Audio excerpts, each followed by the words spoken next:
तुम्ही आमदार सुनील शेळके यांच्या पक्षाकडनं इच्छुक आहात किंवा उमेदवारी मागत आहात. समजा तुम्हाला जर त्यांच्या पक्षाकडनं उमेदवारी नाही मिळाली तर मग तुम्ही काय विचार केला? मग आता एवढं सगळं करायचं आहे, मग ते तुम्ही कसं करणार? म्हणजे जर तुम्हाला नाही उमेदवारी मिळाली तर मग भाजपकडं, शिंदे गटाकडे वगैरे जाण्याचा काही विचार?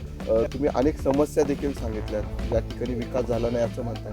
मग उद्या जर तुम्ही यदाकदाचित या निवडणुकीमध्ये उभे राहिलात आणि निवडून आलात तर तुम्ही काय विजन घेणार आणि कशा पद्धतीने या समस्या सोडवणार? म्हणजे तुमच्याकडं त्यासाठीचा काही प्लॅन आहे का? तसं पाहिलं तर मी एक सर्वसाधारण शेतकरी कुटुंबातला आहे आणि आपल्याकडं असं लोकांना देवदर्शन घडवील, साडेवाटप असं आपण काही करू शकत नाही. पण लोकांच्या समस्या काय आहेत, त्या लोकांच्या समस्या आपण हे करू शकतो, सोडू शकतो. प्रत्येकाच्या शेतकऱ्याच्या बांधावर जर पाणी आलं किंवा आपण असे हे विजन जर पुढं ठेवलं गटाच्या मार्फत, प्रत्येक गावात जाऊन बचत गट तयार केले, त्याच्यानुसार जर आपण लोकांना शेताच्या बांधावर पाणी दिलं तर लोकांच्या आर्थिक प्रश्न सुधारणार. तर आमदार सुनील शेळके साहेबांच्या मी मार्गदर्शनाखाली आज 7-8 वर्षाला त्यांच्याबरोबर काम करतोय आणि त्यांनी जो विश्वास ठेवला आहे आजपर्यंत, तो विश्वास पुढे ठेवावा एवढीच इच्छा आहे आपली.